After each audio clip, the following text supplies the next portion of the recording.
Good evening, CLC. Happy New Year. Thank you so much for joining me here. So we are now in 2023. Can you believe it? Isn't it amazing how fast the years go by? So one of the things that I've really been thinking about lately, meditating on, is the life of Abraham, especially as we come into a new year.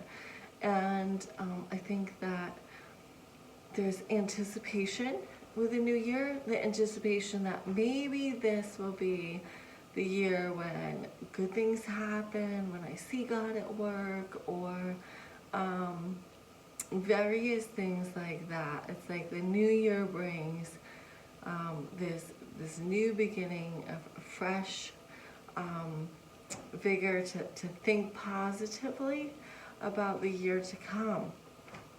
But what I was thinking about Abraham was actually how many years went between the promise and the fulfillment of the promise. So in Genesis chapter 12 is when Abraham left his country and went to where God promised him. And God says, I will make you a great nation. And at that time, Abraham didn't have any children. And the Bible says that he was 75 years old at this time. He had no children. And so how is God going to make him a great nation? And if we move into Genesis 21, of course, there's a whole lot of history in between those chapters of, Abraham's mistakes and shortfalls, and yet God still considered him righteous and considered him his son. But in Genesis 21, this is when Abraham's son, Isaac, the promised son, is finally born. Would you believe that at this time, Abraham is now 100 years old? So that's 25 years between when he was given the promise and when the promise was fulfilled. And, I just had got to thinking as the new year rolled in, just for Abraham, how, 25 new years rolled around. And did he every year say, God, where's my promise? Or expect it to come to pass? And what happened when it didn't? Yes, there's times that he was disappointed, and he took matters in his own hand and conceived a son with Hagar, his slave woman. But that reminder that there's so many people in the Bible that their promise didn't come instantly.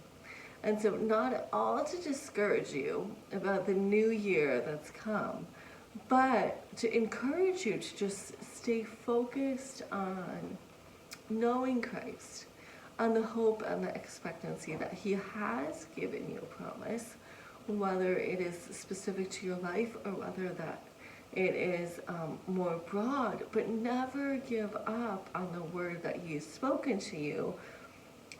Yet sometimes there is a wait in the process. And there is this quote that I was reading recently by Oswald Chambers, and he is the author of, I think he wrote a number of books, but one of his most well-known work is My Utmost for His Highest. And it says, we must never put our dreams of success as God's purpose for us. The question of getting to a particular end is a mere incident. What we call the process, God calls the end. His purpose is that I depend on him and on his power now. It is the process, not the end, which is glorifying to God. So as you go out in your new year, just pray that you would just seek to be close to him, close to God. Have that deep fellowship to strengthen your relationship with him and let Him do the work in you, transforming you into the person that He wants you to be, into the image of Christ. And yes, hold on to the words spoken over you, the words that have been promised to you. But don't judge God on the time, because look at Abraham and the 25 years that it took between what God had promised. So God bless you, and look forward to seeing you again next week. Be sure to check us out in person at 20 West Main Street in Catskill, meeting at 10:30 on Sunday mornings. We'd love to see you there.